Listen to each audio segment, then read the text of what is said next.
Right, today we're going to have a look at the Apple Watch Series 11. And I know what you might be thinking. You've seen one Apple Watch, you've seen them all. And you kind of might have a point, to be honest, this year, because of all the devices Apple launched last month, and they launched a stack of them. Uh, the Apple Watch is perhaps the one that got the least number of upgrades, maybe. But in saying that, the Series 10 it was pretty much my favourite smartwatch of all time. So you just be careful what you say about this year's Apple Watch, all right? But there have been some changes, and we'll go through some of those now. So I'm starting with the fact that this is actually the slimmest Apple Watch yet, which basically means it's probably the slimmest smartwatch, certainly with this amount of functionality going. So that's pretty exciting, and that means it's nice and comfortable to wear at night for sleep tracking, which is important to me because I am a snorer, and I do worry about sleep apnea.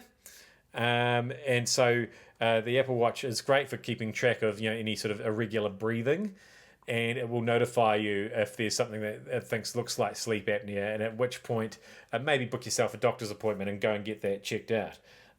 I have just started using a snoring prevention device. I wear that to bed, and it's amazing watching the sleep tracking and how that has changed my sleep habits and how much more deep sleep and how much less wake time and all of that stuff now. With my sleep tracking, that's really interesting. So anyway, what else is new? Well, the watch faces. There are new watch faces. This is one of them. And as you can see there, if I just give it a little tap and bring it back to life, as you move your hand around, it sort of looks like a lava lamp, if you like. And what that's doing is making use of the new liquid glass theme, which of course Apple's pretty obsessed with telling everybody about in iOS 26. So on the phones, you've got those sort of 3D looking transparent icons, and they've sort of carried that theme through to Watch OS 26 as well. So that's pretty cool. And another reason that it looks so cool is because of the new display on this watch, which curves right over the edges there. And what that means is that you've got very narrow bezels around the outside, and also what it means is that you're actually getting more usable display on the watch. So even though the watch is the same size as previous watches, the amount of screen that's actually being used has increased because they're really taking it right over to those round edges now. Now, how do we protect those round edges? Well, they've got a new improved Ion X glass, which is tougher than ever. And Apple claims that is twice as scratch resistant as last year's model, which is great news for me because I've got this mad habit of every time I walk through a doorway of whacking my watch against the door frame on the way through by mistake, and in worst case scenarios, hitting that little metal thing that the door latch goes into, and that'll put a scratch on a watch face every single time. But it hasn't so far with this watch. Fingers crossed. Now, one other thing, just while we're here and talking about the new features, there's a whole new heart sensor. So obviously you already get things like, you've got your wrist temperature, so you'll get a notification if that's way out of whack, which might be an indication that you're getting sick, and that you should go and seek medical advice. And things like heart rate variation and stuff like that while you sleep as well. That's all very important. There's a whole vitals section now in Apple Health, which takes a sort of a holistic view of everything, not just your fitness, but your actual well-being and your health. And so, it's basically recording everything. Wait till I tell you about what the AirPods Pro 3 or 3 Pro can do now. To contribute to that information, but that's another review. But yes, so to go along with that, you can now set up hypertension alerts.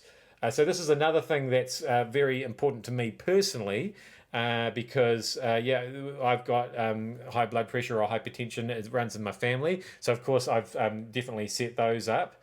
And I do actually have a cuff I can use to measure my blood pressure. So weirdly, although the watch can now detect hypertension, or data that's indicating that you might be suffering from hypertension. It won't actually give you a hypertension measurement per se, a blood pressure measurement. So you'll still need an external device to do that. But what happens if you set those alerts up? If there's something going on and suddenly it looks like you've got high blood pressure for some reason, you'll get an alert, go and see your doctor and get that checked out, to get your blood pressure measured, because obviously that can be an indicator of heart disease, stress, something might have changed in your life, and perhaps you need to look at that to keep healthy. So yeah, that's yet another way that basically the watch is potentially saving your life there.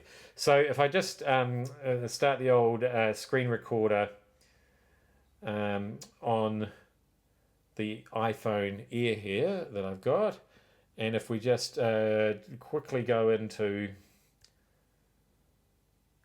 the Apple Health app, and we go down, down, down, down, down. Where is blood pressure? It's on here somewhere. I've been plotting it.